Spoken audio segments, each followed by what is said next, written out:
University మంచి భవిష్యత్తు కోసం తెలుగు విద్యార్థులు ఇష్టపడే యూనివర్సిటీ. కాల్ 9059052378 9059052379.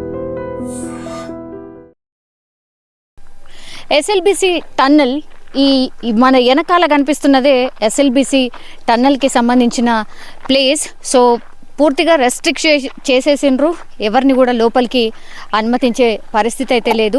8 రోజులు అవుతోంది దాదాపుగా రెస్క్యూ ఆపరేషన్ అయితే కొనసాగుతున్న సిచ్యువేషన్ అయితే ఉంది. మనం చూడొచ్చు అక్కడ ఒక పాయింట్ ఏర్పాటు చేసి ఎవరిని రానియట్లేదు. అండ్ ఇక్కడ మీడియా పాయింట్ ఒకటి ఉంది.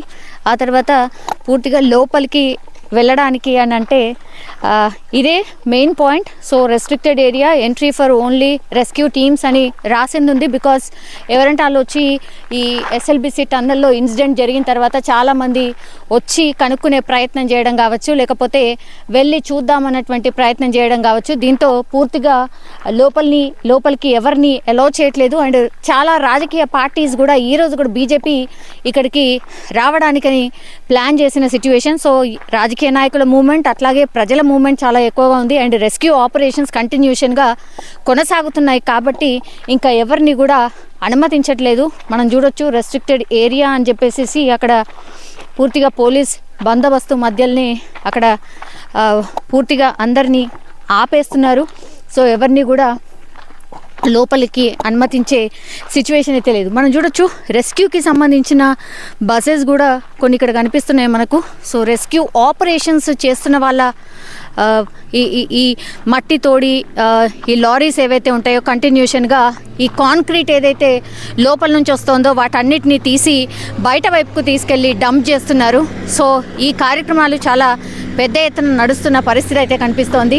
సో ఇదంతా కూడా ఎంట్రన్స్ లోపలికి వెళ్ళడానికి ఇన్ జనరల్లీ రోజు లాగానే జరిగే పనిలో భాగంగా ఈ లారీస్కి అటు ఇటు వెళ్ళే మూమెంట్కి సంబంధించి ఈ రోడ్స్ అనుకోవచ్చు. దెన్ మనం అక్కడ చూడొచ్చు పోలీస్ ఆఫీషియల్స్ కూడా చాలామంది లోపల నుంచి రెస్ట్రిక్టెడ్ ఏరియా దగ్గర నుంచి వచ్చి చూసి వెళ్తున్నారు. సో కంప్లీట్గా పోలీస్ పహరాలో జిహెచ్ఎంసి అంటే డిజాస్టర్ మేనేజ్మెంట్కి సంబంధించిన వాళ్ళు కూడా ఇక్కడికి వచ్చి చూస్తున్న పరిస్థితి అయితే కనిపిస్తోంది. అండ్ చాలామంది పోలీస్ ఆఫీషియల్స్ కూడా ఇక్కడ ఉన్నారు. సార్ ఏమైనా ఇన్ఫర్మేషన్ ఏమైనా తెలిసిందా సార్ లోపల? తెలియదు మేడం. అంటే 8 days అవుతుంది కదా, ఎనీ ఇన్ఫర్మేషన్ కనిపించాయి అట్లా అంటున్నారు? తెలియదు మేడం, మాకేం తెలియదు. మేము డ్యూటీలో ఉన్నాం అంతే, మాకైతే ఎలాంటి ఇన్ఫర్మేషన్ లేదు మేడం. ఏం లేదా? మాకేం లేదు. అదే ఇవాళ అయిపోతుంది అని అన్నారు కదా మామూలుగా? తెలియదు మేడం, మాకైతే ఏం తెలియదు. బట్ అందరూ ప్రిపేర్డ్గా ఉన్నట్టున్నారు కదా, హెలికాప్టర్ కూడా వచ్చినట్టుంది. అదే వర్క్ అయితే జరుగుతుంది మేడం, అధికారులందరూ అప్రమత్తంగా చెప్పిస్తాను. ఓకే ఈ రోజు మోస్ట్లీ అయిపోతుంది అన్నారు కదా, మరి మాకైతే తెలియదు మేడం. మాకైతే తెలియదు. Yeah all right. సో అది చాలామంది పోలీస్ ఆఫీషియల్స్ కావచ్చు, ఐ థింక్ స్ట్రిక్ట్ ఆర్డర్స్ ఉన్నాయి అనుకుంటా పైనుంచి డిపార్ట్మెంట్ నుంచి కూడా. ఏమున్నా కూడా అఫీషియల్గా అనౌన్స్ అయ్యే వరకు ఏం చెప్పకండి అనేటువంటిది. సో ఎస్ఎల్బిసి టన్నల్కి సంబంధించిన ఇన్సిడెంట్ జరిగి ఈ రోజుకి 8 days అవుతోంది. పాపం వీళ్ళందరూ కూడా జార్ఖండ్కి సంబంధించిన వాసులు, వాళ్ళ ఫ్యామిలీ మెంబర్స్ అందరూ కూడా ఇక్కడికే వచ్చి వాళ్ళ ఫ్యామిలీ మెంబర్స్ జాడ ఏమైనా తెలుస్తుందా అని వెయిట్ చేస్తున్న పరిస్థితి అయితే కనిపిస్తోంది.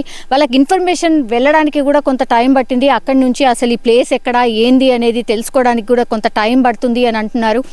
అండ్ ప్రభుత్వం కావచ్చు లేదంటే ఈ రెస్క్యూ ఆపరేషన్స్ చేపడుతున్నటువంటి వాళ్ళు అందరూ కూడా సమన్వయంతో లోపల పనిచేస్తున్నటువంటి పరిస్థితి అయితే కనిపిస్తోంది. ఈరోజు ఎట్టి పరిస్థితుల్లో, ఎందుకంటే నిన్న 5 ప్లేసెస్లో ఎప్పుడైతే ఈ బాడీస్ ఉండొచ్చు అని జీపీఆర్ ద్వారా టెక్నాలజీ ద్వారా కనుక్కోవడం జరిగిందో అప్పటి నుంచి కూడా ఎక్కడైతే ఈ జీపీఆర్ ట్రేస్ చేసిందో అక్కడ వెతికే ప్రయత్నం అయితే జరుగుతోంది. కానీ మట్టి, ఆ తర్వాత కాంక్రీట్ అండ్ వాటర్ ఇవన్నీ కూడా ఎప్పటికప్పుడు వీళ్ళు క్లీన్ చేయడం, ఆ తర్వాత మళ్ళీ వచ్చి అవన్నీ చేరిపోవడం. అండ్ కాంక్రీట్ అంటే మనకు తెలుసు 8 రోజులు అవుతుంది కాబట్టి వాటిని బ్రేక్ చేయడానికి టైం పడుతుంది అని అంటున్నారు.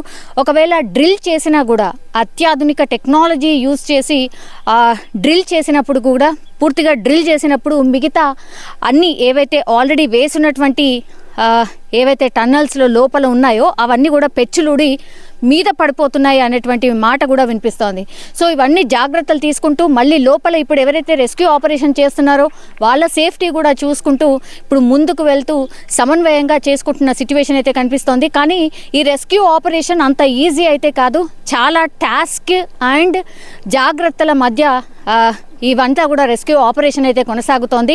అందరూ అంటే మొత్తంగా ఎవరైతే ఎక్స్పర్ట్స్ ఉంటారో, ఇండియా వ్యాప్తంగా ఎవరైతే ఎక్స్పర్ట్స్ ఉంటారో వాళ్ళందరినీ కూడా తెప్పించి ఈ రెస్క్యూ ఆపరేషన్లో వాళ్ళందరినీ కూడా సలహాలు సూచనలు తీసుకుంటూ వాళ్ళ పర్యవేక్షణలోనే ఎస్ఎల్బిసి టన్నల్లో ఈ ఆపరేషన్ అంతా జరుగుతోంది.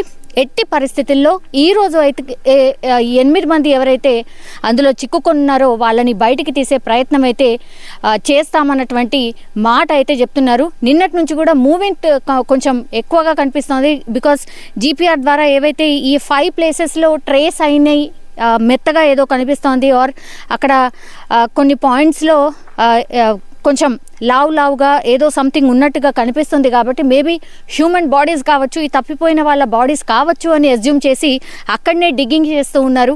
సో కొంతమంది అయితే సోషల్ మీడియాలో కొన్ని వార్తలు కూడా ఇంకా కూడా వస్తున్నాయి, అదేంటంటే 3 బాడీస్ ఆల్రెడీ దొరికేశాయని, సో ఇంకా మిగతా బాడీస్ కోసం వెతుకుతున్నారు అని. సో చూడాలి, అఫీషియల్గా మాత్రం ఎట్లాంటి అనౌన్స్మెంట్ అయితే జరగలేదు. నిజంగానే అవి బాడీసా లేకపోతే ఇంకేమైనానా అనేది కూడా కొంత డౌట్ అయితే వ్యక్తం చేస్తున్న పరిస్థితి అయితే మనకైతే కనిపిస్తోంది. ఇప్పుడు యాజ్ ఆఫ్ నౌ ఎస్ఎల్బిసి దగ్గర ఉన్నటువంటి సిచ్యువేషన్ ఇది. మనం చూడొచ్చు, ఒక అంబులెన్స్ కూడా ఇప్పుడే లోపల నుంచి బయటికి వెళ్తోంది. ఐ డోంట్ నో అందులో ఏమైనా ఉన్నాయా ఏంటా మరి ఏం తెలీదు, బట్ అంబులెన్స్ కూడా లోపల నుంచి బయటకు వెళ్తున్న సిచ్యువేషన్ అయితే మనకు కనిపిస్తోంది.